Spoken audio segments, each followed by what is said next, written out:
for the home fans. It seemed like it was a bit of a difficult game with the refs and with some rough calls. How do you help the team come back from this for the rest of the game and then also going into next week?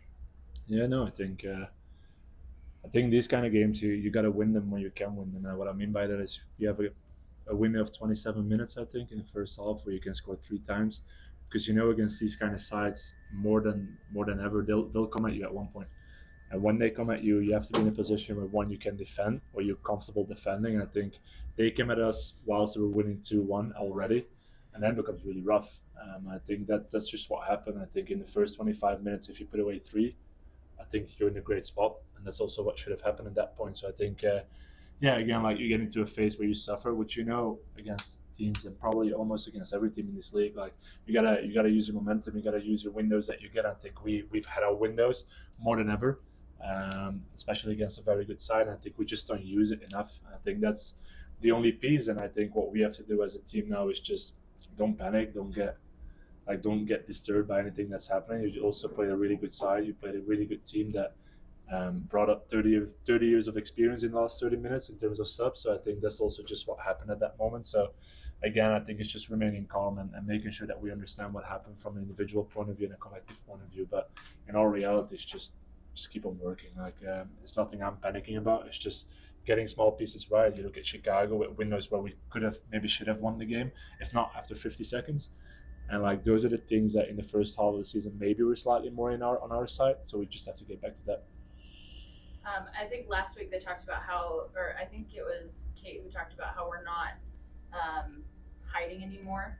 Mm. That it's not, you can't really underestimate the Utah Royals anymore. How do you keep that tenacity and keep that mentality of like, hey, you can't expect, or like you don't know what's coming from Yeah. us, and keep that fire? It's going to keep on happening, isn't it? I think if you look at the top eight and any given team, you can tell me I'm wrong. I don't mind that, but any given person that follows the NWSL looks at the top eight. What is the one team they all think that shouldn't be in the playoff zone? That probably wouldn't end in the playoff zone. That's us. So every single team comes up with a plan, comes up with a specific element that they want to do against it. Whether it's a team that isn't in the playoff zone, whether it's a team that is in the playoff zone, they're all looking at us at the minute. Which, fair enough, we've put ourselves in that position. So this is a complete new position for us to deal with. This is a complete new experience for all of our players to deal with. I'm just, in all honesty, I'm actually proud of how we dealt with it today. You play against a side that probably should be top three already at this point, that has depth like nobody else in the league. You give him a game. Again, if it's 3-1 after 25 minutes, I think it's a fair score.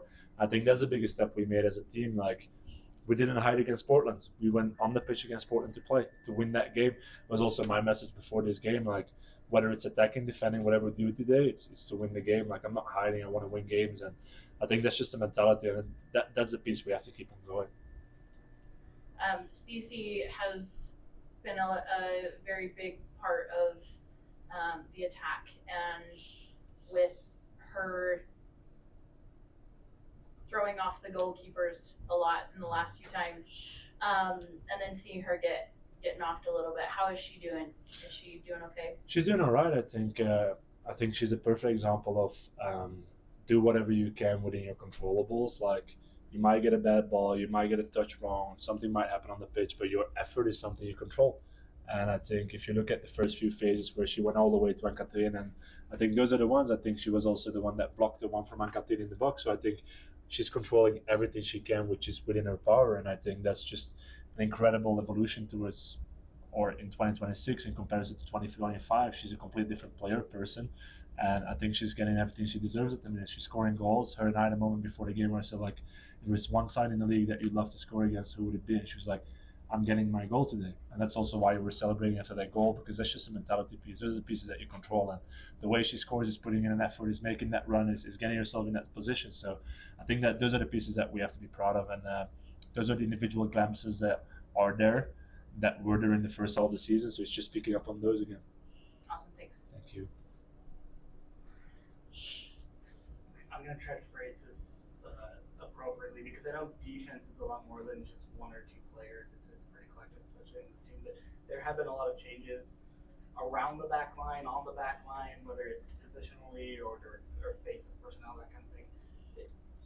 Is there kind of something in there where maybe there just takes a little bit of time to sort of reacclimate to new voices, new faces, that sort of thing? Because 8 goals conceded in the last 3 games feels like one bit, right? Yeah, it does, and I think that's where we as a coaching staff have to look at ourselves. Like, have we spent enough time with potential subs? Have we spent enough time with rotations in the back line? Because at one point in the season, you'll have to rotate, you'll have to do different stuff. So have we done what we should have done? I think that's what we're doing now as a staff. Sorry, if you compare this game with last week, I think defensively, from a backline perspective, we looked okay until the 60th, 70th minute, and then gaps were there because you want to put in efforts, you want to put in risk. We went into a 4-2-4 shape, which exposes your midfield as well, which gives away spaces.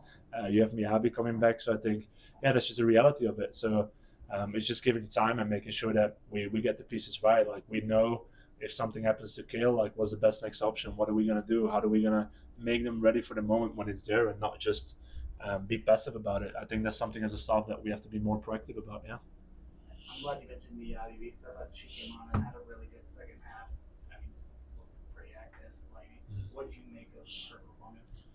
I would also say respect to Cam, rookie coming into this league, going against Coenraets, who I can't sum up what she's won, but she's won a lot, and she had to deal with it. And those are the moments that are very valuable for players, and that's what they have to do. And I think if you look at Cam's performance over the 60 minutes she's played, she had good moments, she had very good moments, but then you see Miyabi coming in and then you just see the difference in experience. So the question to me is more like, yes, Miyabi did a really good job. How do we get Cam to that point? How do we help Cam to get more of Miyabi? How do we get her into the right zones? I think that's what we have to do more as a staffing. Miyabi, we know what Miyabi can do. She's had a great season with Angel City. She's coming to gain for us, and it's just looking forward to getting her more minutes. She came back with an injury from the national team, so it's just building it up where we can and where we have to. But I think that's just something that, again, it's just going to demand some more time. Hey, Coach, I want to ask about this game. Had a lot of stop and start, a lot of whistles, a lot of confrontation, and a lot of chippiness. And how tough is it for both you, the staff, and the players to kind of keep your cool and to try and keep momentum going forward? Yeah, it's hard, and I think it's going to be the first time I spend the word on officials. I think it's the only official that I've received a yellow card from over the past 2 seasons, each and every time the same. So I'm kind of starting to ask myself some questions on that, in all honesty, especially because the explanation I was given was complete off. It was not really what happened at that point. But again, you see a Gotham side, like, I think it's for both sides, and you see a Gotham sides that took it into their advantage. They used every single stoppage to do what they could, and whether it was drinking, whether it was just creating something out of nothing. And I think we have to learn how to create momentum out of everything that's happening on a pitch, whether it's, imagine you make 5 falls in a row. That could be your momentum as well. That could be you showing the opponent, like, hey, over our dead body, this ain't happening. So how do we shift this momentum? How do we not lose any sleep nor emotions over those things that's happening? I think, again, that's a reflection we need to do as a staff. Like, how do we get the players into it? But I would just generally ask, like, do everything on both sides, because I think there are a few things that have happened today that I think could be reviewed. And if we're all honest and we're all just self-reflective, we have to look at our game back. And I think it's just what I hope we do after these games more often than not. And I know you talked about players evolving and learning for moments. What was the message to someone like Courtney Brown, who got put into a big situation in the last game in Chicago with Mina out, and then coming into this game late in a tricky situation as she continues to develop and grow in her confidence? Yeah, I think I think we had a few conversations, whether it was right after the sub against Chicago, where I can be transparent about it. It wasn't about subbing her. I wanted to do different rotations on the right side, which meant that, to me, Cici had to come inside the pitch, which was unfortunately for Courtney. That was a sub I made at that point. So it not really had to do with Courtney having a bad performance at all. It was more like, look, this is what I need from my right side, and this is the way I'm going to solve it. I think just the conversations Courtney and I have very often is about the long-term perspective, and like, what is a Courtney at her best? How do we get her there? How do we help her there? And I think that's the conversations you have as a coach. And I don't get stuck into game reviews. I don't get stuck into individual moments within a game. It's more like, okay, how are we going to approach it? How do we move forward? And I think that's just who I am. And I think every single player, I hope so at least, has perspective, knows what they have to do, know what they have to do to get into a game, a team, a squad, a roster, whatever it is. and it's how they deal with it. And Courtney has been a great example of someone that whatever goes against her or in her favor, she's going to be the same. And I know for a fact on Monday I'll get the same Courtney as I had 2 weeks ago, if not 3 weeks ago, if not 3 months ago. So I know what I have, what I'm getting from a Courtney. So I think it's up to us to just appreciate her and understand when do we see the best Courtney, when do we use Courtney the best, because we have depth. So how do we use our depth into an advantage in every single game now? Coach, it's been a while, so I'm going to say congratulations on Coach of the Month back in May. I'm not going to win in this one, I think. I think it's going to be rough. And also condolences on a certain match that happened earlier in the day today. Wow, it's quite the interview today. Go on. Yeah. What's going to come next? I'm gonna Can I go worse now? I'm Should I going to go? twist the knife further here. I do want to ask, you've mentioned some of the personnel, but how does this team absorb the loss of Yanni Thompson? Yeah, I think how would you replace Yanni at the minute? I think it's a change of a game plan. It's a change of tactics. It's again, it's reading of what Cam can bring on that position, because you cannot expect the same from Cam as you're expecting from a Yanni.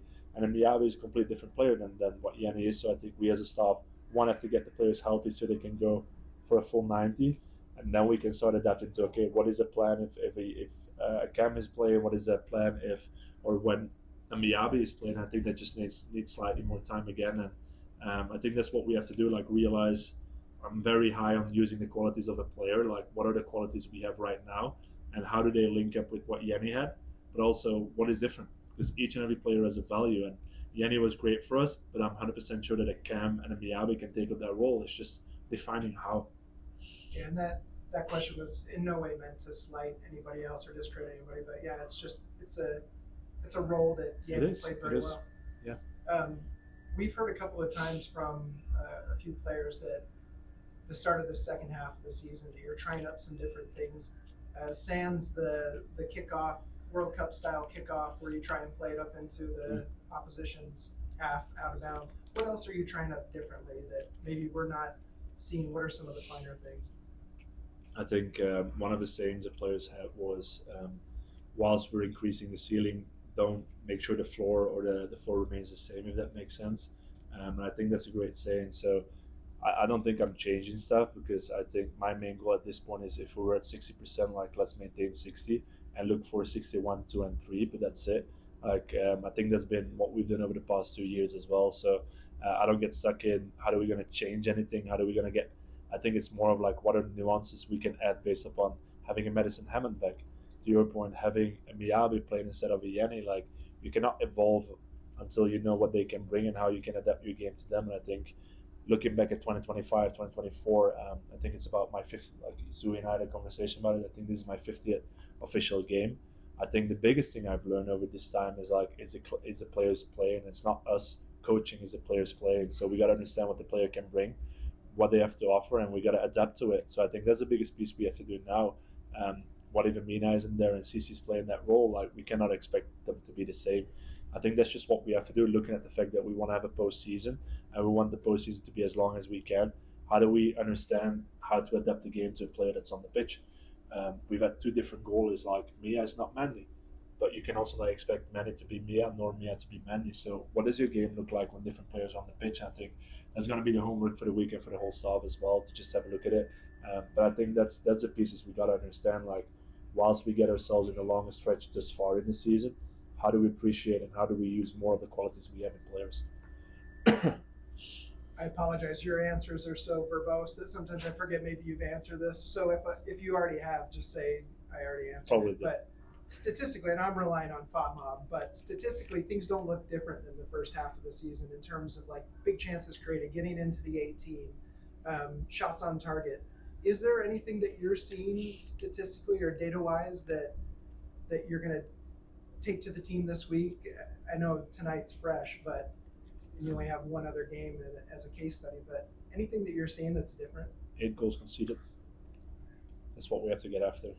If you concede 10 goals in the whole first half of the season, cannot concede 5 or 6 in the 2 first games after the season, after the break. So I think that's what we'll probably get back to. Like, why have we conceded 8 goals in those 3 games to the statistics point? Like, how do we because we were solid. We were solid. Like I saw a social media post about us this week. Like, how do we get back into the top three in that side? How do we get back to being ourselves? And we keep on scoring goals, which is a great point. But like, how do we concede less? Because at the end of the day, that's what worked in the first half. So just get back to that. So, you have a bunch of players back from injury, like Paige, Miyabi, Madison Hammond. What does it mean to have them in your arsenal to use on the pitch?